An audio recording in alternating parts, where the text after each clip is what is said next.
तीन राज्यों के विधानसभा चुनाव को लेकर के भारतीय जनता पार्टी ने अपनी एक और लिस्ट जारी कर दी है। राजस्थान, मध्य प्रदेश और छत्तीसगढ़ की एक और लिस्ट भारतीय जनता पार्टी की तरफ से जारी की गई, जिसमें मध्य प्रदेश की चौथी लिस्ट जारी की गई है और छत्तीसगढ़ की पहली लिस्ट जारी की गई है। ये तस्वीरें आप देख रहे हैं जो कि इस वक्त अब से थोड़ी ही देर पहले भारतीय जनता पार्टी ने अपनी जो लिस्ट जारी की है। छत्तीसगढ़ विधानसभा चुनाव की अगर मैं बात करूं तो इसमें 64 प्रत्याशियों के नामों की घोषणा की गई है। कुल 90 सीटें हैं, लेकिन जिसमें 64 प्रत्याशियों के नामों की घोषणा इस छत्तीसगढ़ की लिस्ट में जारी की गई है भारतीय जनता पार्टी की तरफ से। इसमें और इसके साथ ही साथ अगर मैं बात करूं मध्य प्रदेश की, तो मध्य प्रदेश में भारतीय जनता पार्टी ने भी आज अपनी चौथी लिस्ट की घोषणा की है और इस लिस्ट में कई सारे ऐसे लोग हैं जिनके नामों पर अभी तक जो सस्पेंस बना हुआ था, उनके नामों से पर्दा हटा है।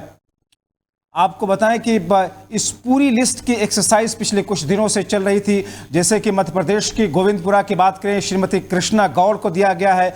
देवास में गायत्री राजे पवार को टिकट दिया गया है, ये मध्य प्रदेश की बात करें। और मालिनी लक्ष्मण सिंह जो कि इंदौर से, जिनको भारतीय जनता पार्टी ने प्रत्याशी बनाया है।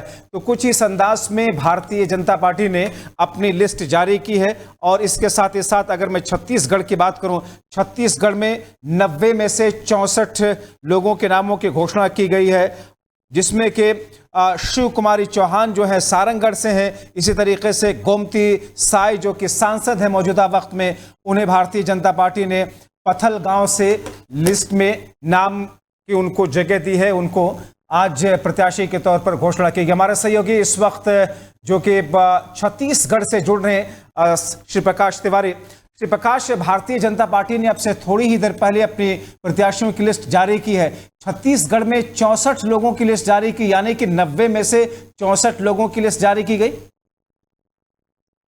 निश्चित तौर पे जब्बार, ये जो 64 लिस्ट आई है, और आपको बता दें कि बीजेपी ने 20 प्रत्याशियों की लिस्ट पहले ही जारी कर दी गई थी। इसका मतलब है कि पूरी तरह से 84 सीटों की लिस्ट जो है भारतीय जनता पार्टी ने जारी कर दिया है। और आपको बता दें कि बीच में एक लिस्ट जो वायरल हो रही थी भारतीय जनता पार्टी की, सबसे चौंकाने वाली बात है कि जो हुबहू जो लिस्ट जारी की गई थी, जो वायरल हो रही थी, वो लगभग वही नाम जो है इस लिस्ट में है।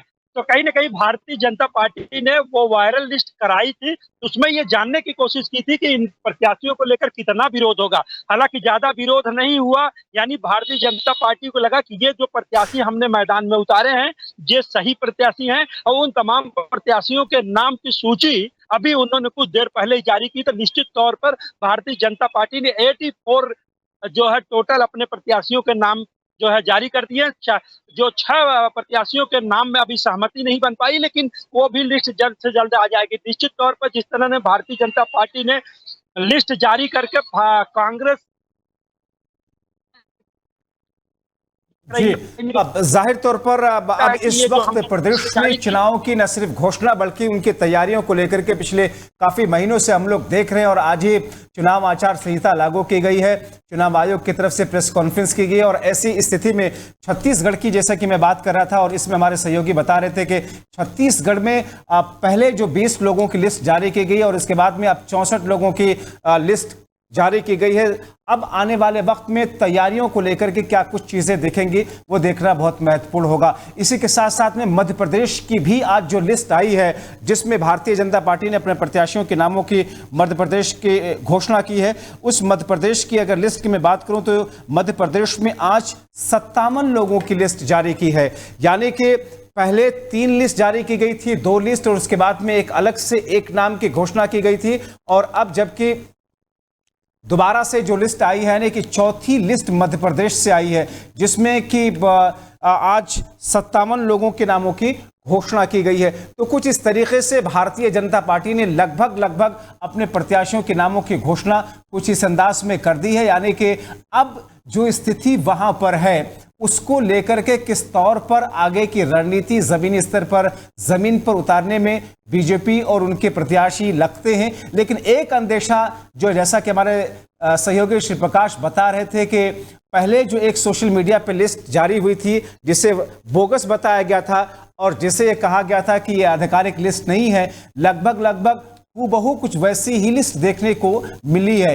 यानी कि आज जिन नामों को रखा गया है प्रत्याशियों के तौर पर इस लिस्ट में, उसमें भी कमोबेश वही नाम है जो पिछले दिनों एक बोगस लिस्ट सोशल मीडिया पर तैर रही थी। तो अब जबकि मध्य प्रदेश और छत्तीसगढ़ की इस अंदाज में लिस्ट जारी कर दी गई है, तो आगे अब जाहिर तौर पर कुछ ही लोग के नाम बचते हैं, यानी कि चुनिंदा ऐसे नाम बचते हैं जिनको लेकर के अब बीजेपी कुछ इस तरीके से अपनी रणनीति को आगे बढ़ाएगी।